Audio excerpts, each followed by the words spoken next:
quisiera yo comenzar esta entrevista preguntándole cómo está la situación al interior del Consejo de Participación Ciudadana. ¿Avanzan poco a poco los procesos para la elección de las autoridades de control, entre ellos el Contralor General del Estado? ¿Cómo están de presupuesto? ¿Han podido o no han podido trabajar con normalidad? Y luego pues empezaremos a conversar sobre los problemas que también afectan a esta institución y a usted como presidente de la misma. Buenos días, bienvenido. Sí, muy buenos días. Muchísimas gracias. ¿Sí se me escucha bien? ¿Se le escucha bien? Bueno, un abrazo a todos, las personas que nos ven. Gracias por esta oportunidad de ingresar en sus hogares, ¿no? En el lugar de trabajo donde estén en este momento. Y bueno, la cosa ha sido bastante interesante, ¿no? Hay que recordar que tenemos un déficit presupuestario enorme. Fue reducido prácticamente a un 60-70%, no solo en el dinero que se tenía al Consejo, sino los funcionarios que trabajaban a lo largo del país. Entonces ha sido una situación bastante complicada, sin embargo, se está avanzando, sobre todo en los concursos que ya estaban iniciados, ¿no? El Contraloría, Consejo Nacional Electoral y el Defensor Público. Respecto al presupuesto, doctor Vera, ¿cuánto les han entregado o cuánto les falta por entregar? ¿Y esto cómo complica la actividad del Consejo de Participación Ciudadana? Usted mismo ha mencionado que falta personal, por ejemplo. Sí, todavía nada. De hecho, hay unas mesas de trabajo que se están generando con Ministerio de Finanzas, Planificación y la Presidencia también, porque se requieren prácticamente 1.7 millones para poder dar cumplimiento con los 6 concursos que se deben de iniciar, Uh -huh. aparte de otras competencias. Entonces todavía no se ha generado eh, este, estos recursos. Sin embargo, dentro de la planificación que estamos presupuestando, sí podemos generar, pese a que no en las condiciones que se requieran, por ejemplo, el avance con el concurso de Contralor, que por ejemplo, desde esta semana ya toca la fase de impugnación y de ahí necesitamos, ahí sí, recursos para generar la fase de oposición, ¿no? Contratar los profesores que vayan a hacer las preguntas, el espacio físico donde vayan a dar los exámenes, los medios tecnológicos para poder generar estos exámenes también. Entonces faltan algunas cosas, ¿no? Pero se está avanzando. Doctor Vera, la semana pasada ustedes hicieron noticia con respecto de la presentación de una denuncia en contra de la fiscal por algunos delitos, decían, ¿no? El uno de esos ya conocemos o conoce todo el país, tiene que ver con el plagio de algunos productos académicos que la Universidad Central se ha dado por llamarles impericias. Y el otro, más grave, creo, tiene que ver con tráfico de influencias. ¿Qué es lo que ustedes han encontrado en estas investigaciones que han hecho a la administración de la Fiscalía en manos de la doctora Diana Salazar? Sí, muchas gracias. Recuerden que esto proviene de una denuncia ciudadana, ¿no? Que primero denunció lo del presunto plagio y durante la investigación se determinó que no es solo un elemento plagiado, sino que son 4. Uh -huh. La tesis de la doctora Diana Salazar, una tesis de posgrado y dos artículos académicos. Pero ¿qué es lo extraño? Que uno de los funcionarios de la fiscalía sería presuntamente el plagiado Uh y -huh. se ha obtenido información de que se ha elevado el sueldo de él y se le ha elevado su situación dentro de la fiscalía, por lo cual, aparte del presunto plagio, se han sugerido se inicien acciones por otros tipos de delitos, como tráfico de influencias, uso doloso de documentos falsos, fraude procesal, entre otros. Recuerden que el Consejo hace una notificación exponiendo los resultados y además se ha también enviado a Contraloría, Consejo Nacional de la Judicatura, a la Corte Constitucional y a otras instituciones como la propia Universidad Central, el Consejo de Educación Superior, el CENESIT y la Cámara de Arbitraje Internacional de La Haya, de la cual es miembro la fiscal general. Esto para que se tomen Uh -huh. todas las acciones administrativas que se puedan generar a partir de estos presuntos hallazgos, ¿no? Y además a la Asamblea Nacional también se notificó para que cuando ya exista finalmente el pleno, pues que esto genere, en caso de ser así, o dentro de las competencias de la propia Asamblea, la posibilidad de un juicio político. Pero insistimos, esto ya corresponde a otras competencias. Muchos se preguntarían por qué insistir en el tema de la fiscal general del Estado cuando ya hay un informe de la Universidad Central, de esta comisión especial y del Consejo Universitario que supuestamente dice que ella es la autora de ese trabajo y que lo que habría cometido la entonces estudiante Diana Salazar es una impericia. Pericias. ¿Hay direccionamiento en el caso de la fiscal? Digo, ustedes habrán recibido muchas causas represadas. ¿Por qué darle tanto énfasis al caso de la fiscal? Sí, mire, por supuesto que no existe ningún direccionamiento o animadversión, o que es peor, ¿no? Dice que supuestamente es para asegurar impunidad en procesos anteriores, lo cual eso denota sobre todo un desconocimiento en derecho terrible, ¿no? Porque así esta señora, la fiscal general del Estado, se quede o se vaya, ahora o después, cuando ya se acabe su encargo también, no significa pues que los procesos se anulan. Eso es una incorrección o una ignorancia importante o Una una impericia. idea malsana, simplemente malévola de lo que se pretende generar.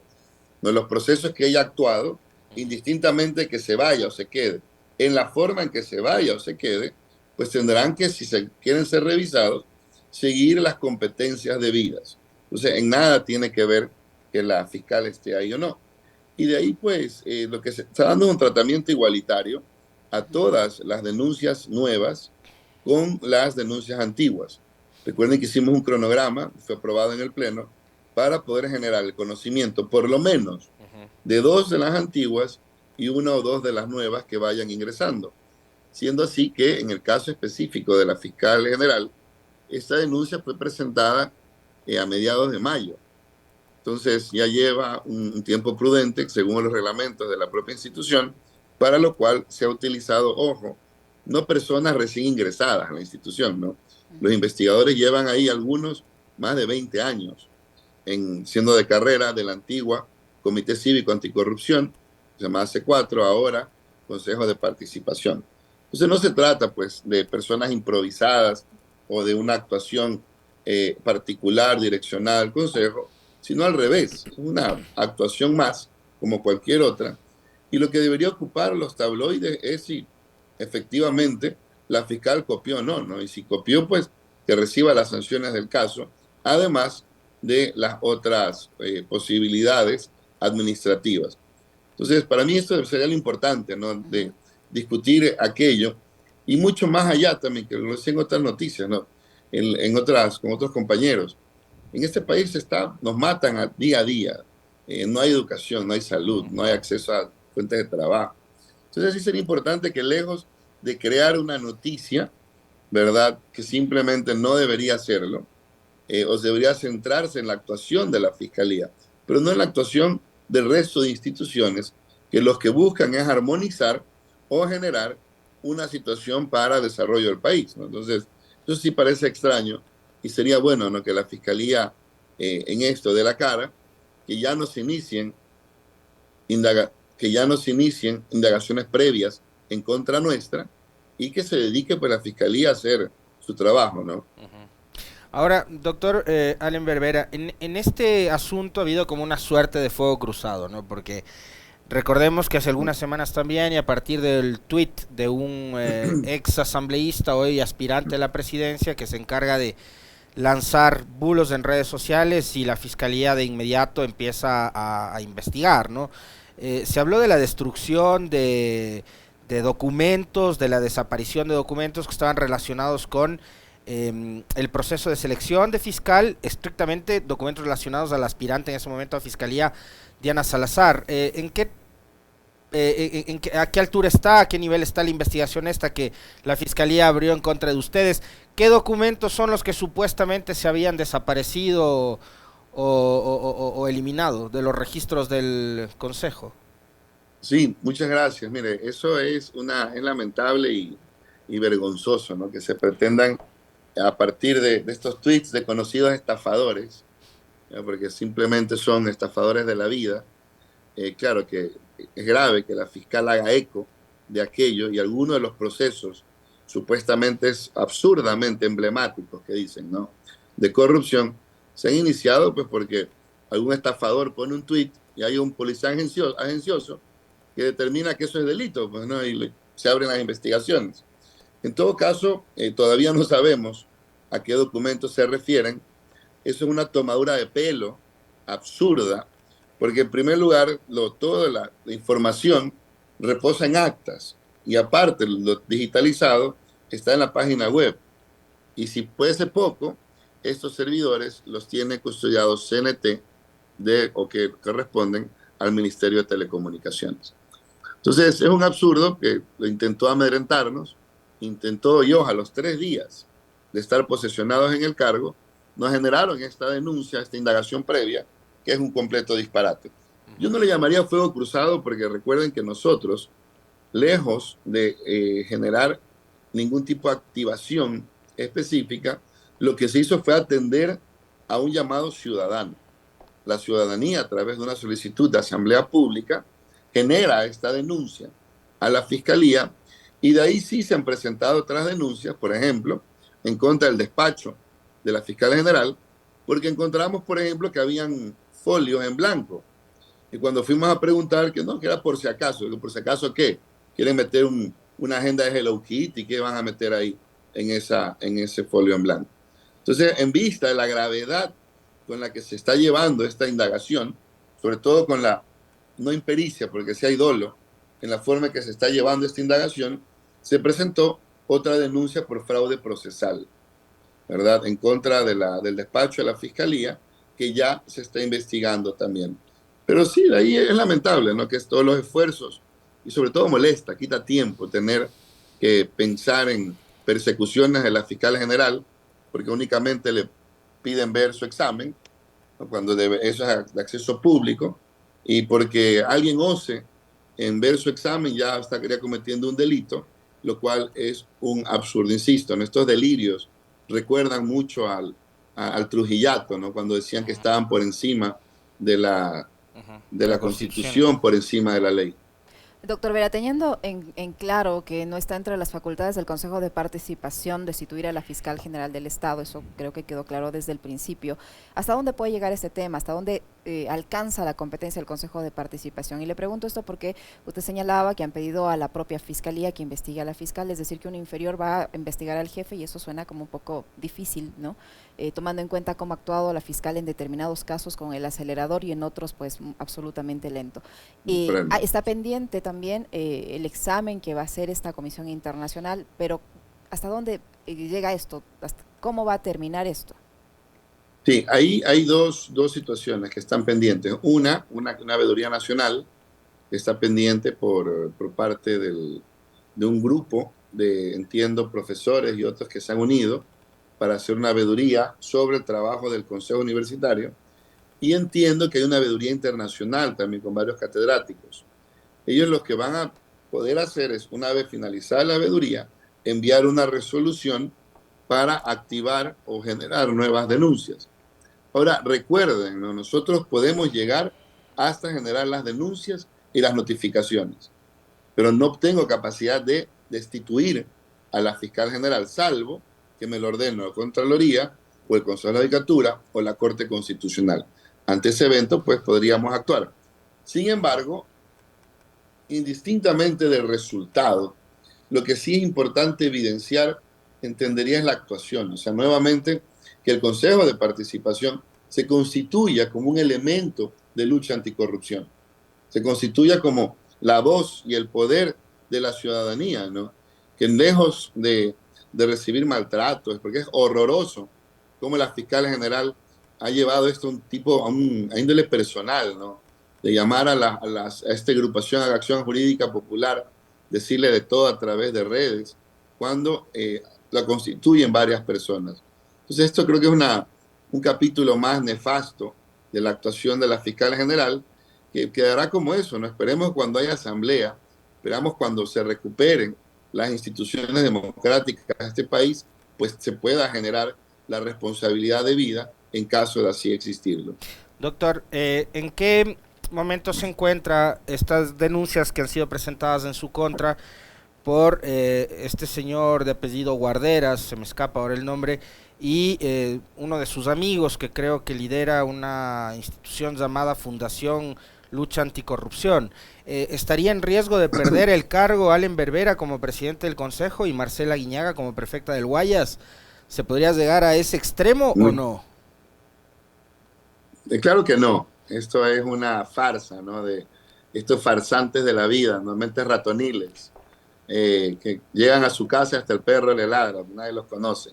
Y lo que han intentado es generar un minuto de fama a través de ilegalidades y estafas, ¿no? Porque decir o pretender decir, primero es de ignorantes, pensar que se pueden aplicar específicamente al Consejo de Participación las reglas o las infracciones electorales contenidas para otras designaciones de voto popular. Eso hay que ser superiormente ignorante respecto de las leyes o simplemente ser un estafador y ofrecer situaciones ilegales que no se pueden dar, ¿no? Actuar con dolo. En este caso, el reglamento es claro para el Consejo de Participación, que las infracciones solo son para candidatos, no para autoridades electas. Y es cobarde, pues, que lo que no pudieron ganar en las urnas, quieren ahora ganarlo en la mesa y a través de ilegalidades.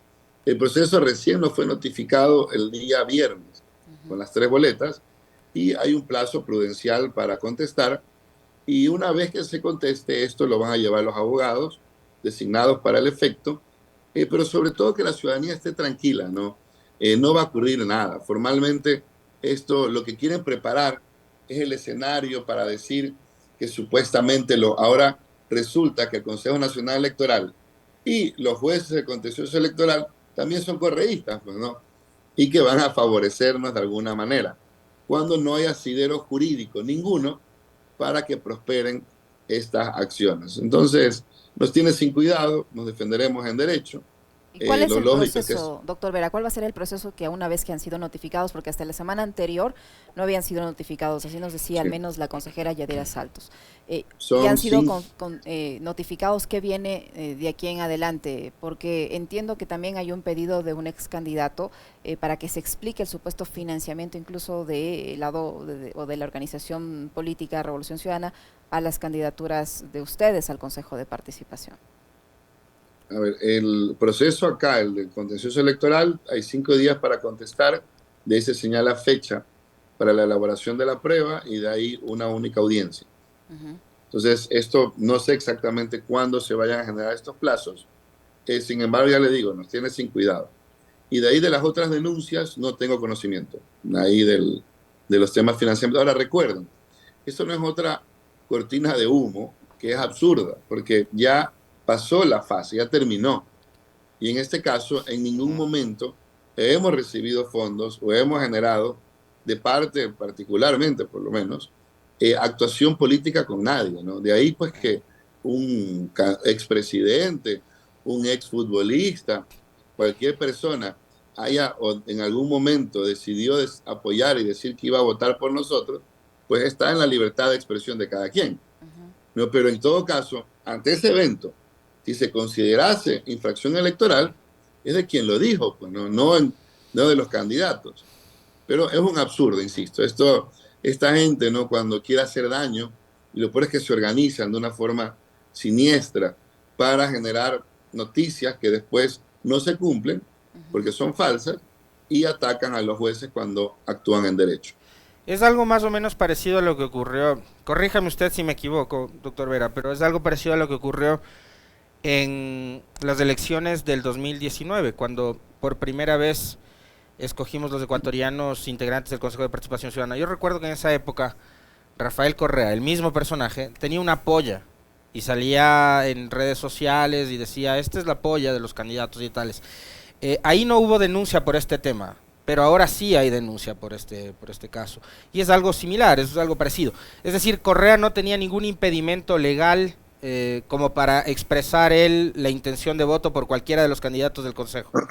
Y además, mire, y hay algo quiero que me haga una aclaración, doctor Vera, y es, la famosa Liga Azul no era solo Allen Berbera, eran más personas. Entonces, y acá la denuncia es únicamente en contra de Allen Berbera. ¿Por qué?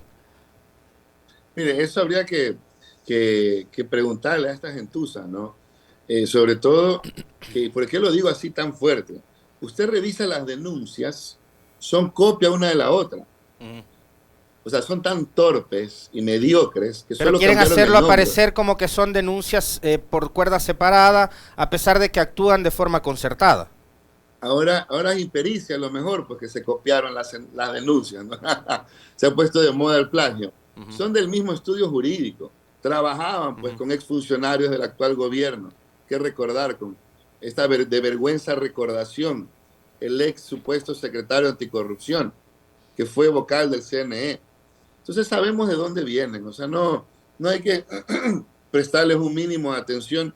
Y como usted dice también, ese doble estándar, ¿no? ujú. En las elecciones anteriores, algunos personajes y o partidos políticos y o autoridades, ex autoridades, a través de sus redes, dieron el apoyo a un montón de personas. 22 candidatos tenían camiseta azul. Entonces, que no se vengan con Ujú. ridiculeces a decir que están actuando de forma patriótica, cuando sabemos, pues, que son lo peor de este país, ¿no? Auspiciantes de los estafadores y de la desgracia de muerte de este país. Eso es lo que representan. Por eso no ganan en las urnas y pretenden hacer alaraca y a través de estos actos, insisto, absurdos, generar un inconveniente para el Consejo. Lo que les digo indigna, a mí me tiene sin cuidado estas denuncias, Eh, pero se indigna el que el trabajo del Consejo se limite, ¿no? Y tener que ujú. generar contenido en medios, generar noticias de algo que no debería hacerlo, molesta sobre todo para el trabajo de la institución. Lo bueno es que se acabará. Una vez que se acabe, pues sí estamos revisando la posibilidad de iniciar acciones, Ujú. porque estos pillos no pueden quedar impunes, pues, no pueden presentar 5 denuncias igualitas a ver cuál es la que cuela y cuál no, pues no. Ujú. Estas actuaciones de antaño, ¿no? Que hacían, que ahora se llama fraude procesal, ¿no? Que es exactamente lo que ha ocurrido ahora. Doctor Vera, estos spots a los que hacen referencia quienes están denunciándole a usted y a la doctora Guiñaga, fueron aprobados por el Consejo Nacional Electoral. Entenderíamos que su grabación, el contenido, el mensaje, los colores, etcétera, etcétera, fueron supervisados por expertos del Consejo Nacional Electoral. Es decir, toda la promoción que ustedes tuvieron a nivel electoral fue aprobada, certificada, revisada por el Consejo Nacional Electoral. Miren, va más allá. De hecho, grabamos en un estudio de grabación que fue designado por el Consejo. Nos dieron un reglamento que establecía qué colores podemos usar, cuáles no. Nos prohibieron blanco y verde.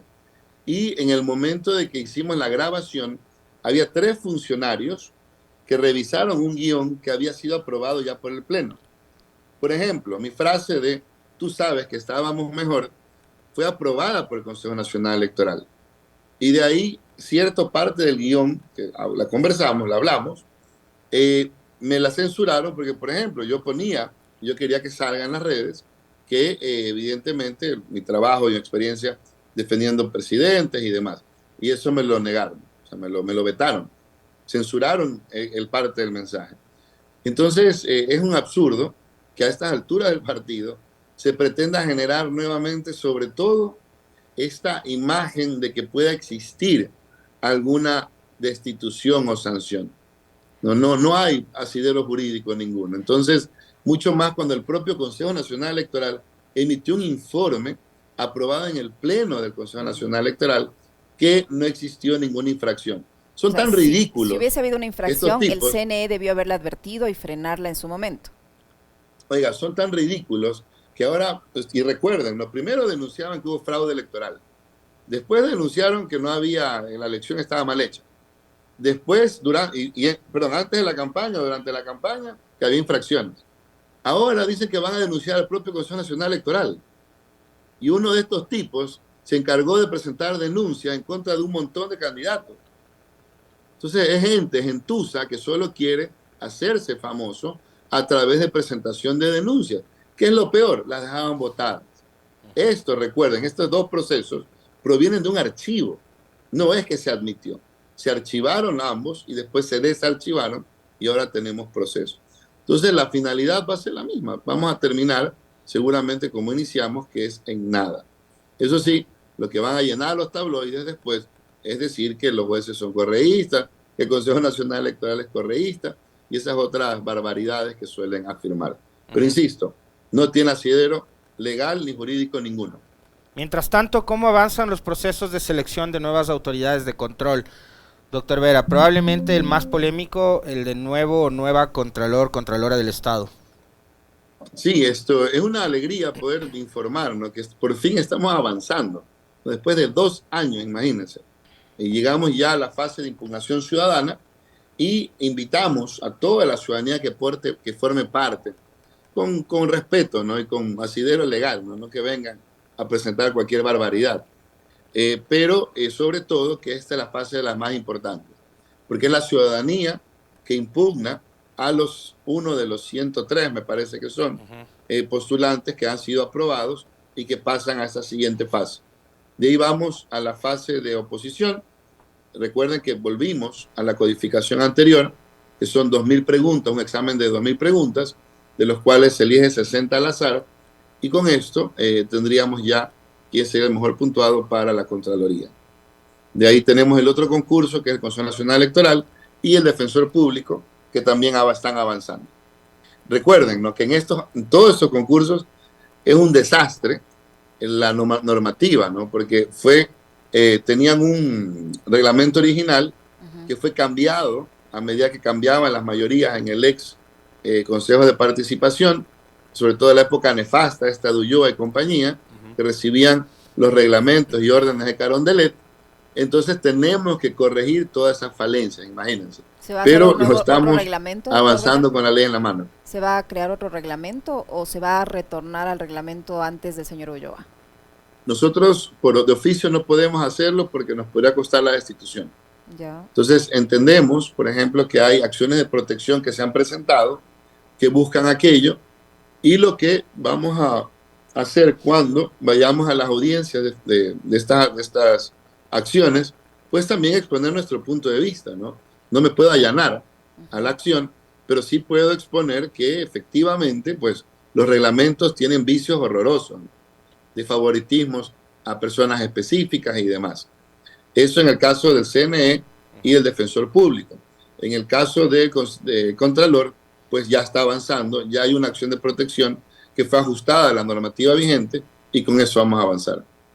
¿En qué estado encontró el Consejo de Participación Ciudadana y Control Social usted? ¿Y cuál es la idea que tiene o la proyección hacia futuro de esta entidad que ha sido cuestionada por los gobiernos de turno? Sí, mire, yo siempre digo, no es una institución suicida.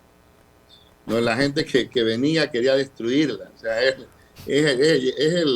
el absurdo llevado al extremo, ¿no? Que personas que dicen que tiene que desaparecer, resulta que eran candidatos. Hay que ser, no sé qué palabra usar, pero no quisiera ofender más a nadie. Pero es absurdo. Entonces, no solo aquello, sino que ha habido un detrimento presupuestario, 2 acciones o consultas populares para ver si se bajan al Consejo. Hay candidatos ahora que están hablando de nuevo de otra consulta popular para ver si se extingue. Y es lamentable porque es desconocer derechos, ¿no? Los derechos adquiridos, sobre todo elevados a derechos fundamentales, como el de participación y control social, no pueden desaparecer. Punto 1. Y punto 2, que es calamitosa, la situación es terrible. Sin embargo, ya estamos desarrollando un plan de inversión que va a ser presentado máximo en 2 o 3 meses para poder elevar el techo presupuestario por lo menos un 30% anual. ¿Qué significa esto? Que para 4 años, una planificación a mediano plazo, tendríamos ya por lo menos cómo llevar al Consejo a la situación que estuvo antes del Trujillato, que por lo menos servía, porque recuerden que lo óptimo sería tener por lo menos en cada una de las provincias un personal de 6 a 7 personas. Para que se haga una idea, la ciudad que nos escucha, esto es como que yo retiro a todos los jueces de una provincia y los dejo sin jueces, diciendo que no hay plata. Entonces, a ese absurdo es que una función del Estado no tenga representación en una provincia. Y 2, o 3, perdón, la situación laboral también. Porque claro, imagínense que usted está trabajando en un lugar que todos los jefes quieren desaparecer el trabajo. Provoca una situación motivacional terrible. Entonces, hasta en ese sentido tenemos que generar nuevas prácticas institucionales para que la gente pueda convencerse de que el trabajo es importante y sobre todo que la ciudadanía tenga un soporte dentro de la institución para poder luchar por sus derechos. He escuchado en los últimos días, y a pesar del resultado que se dio en la elección de febrero 5 pasado, voces como la de Ramiro García, doctor Allen Berbera, que dice que el próximo gobierno debería volver a llamar nuevamente a las urnas, a los ciudadanos a una consulta popular para definir sobre las competencias del Consejo y volver nuevamente a entregar la responsabilidad de elegir autoridades de control a la Asamblea Nacional. Insistir sobre lo mismo, pero si ya hubo un pronunciamiento, ¿qué opinión tiene usted sobre eso? ¿O simplemente no tiene opinión sobre un disparate así? Sí, mire, frente a esos disparates, sin comentarios, ¿no? Y citaría al exalcalde de Guayaquil, ¿no? Cuando uno escucha hablar pendejadas, a veces puede contestar pendejadas también. pero más que nada, porque por Dios, hay cosas urgentes en el país. Nos están matando. Mire lo que está pasando en Guayaquil. Imperioso el que existan políticas públicas que solucionen los temas de salud, de educación. Se viene el evento del niño. Entonces, es inminente la necesidad de recursos para planificación y mitigar los efectos de toda la zona costa baja, la zona de la sierra donde hay deslaves. Entonces, sí es una tontería, y discúlpeme que aparecidos, ¿no? Porque ahora hay personas que antes eran penalistas, después son constitucionalistas, ahora son expertos en concursos y ahora en políticas públicas, ¿no? ¿Y qué es lo peor? Que candidatos o pseudos candidatos repitan estas barbaridades. Cuando lo elemental, lo primario es: traigan esa plata que tienen ociosa fuera del país, supuestamente de reserva, y pónganla a trabajar para el país. Eso es lo que demanda la ciudadanía. No estos inventos o estas inexperticias de querer generar lo que ya se ha preguntado tantas veces. El país ya decidió y lo que hay que hacer es fortalecer las instituciones. Cuando usted se quiebra un dedo, se corta un dedo, no se corta la mano, pues, se sana la institución. Y es no entender la dinámica de la gestión pública.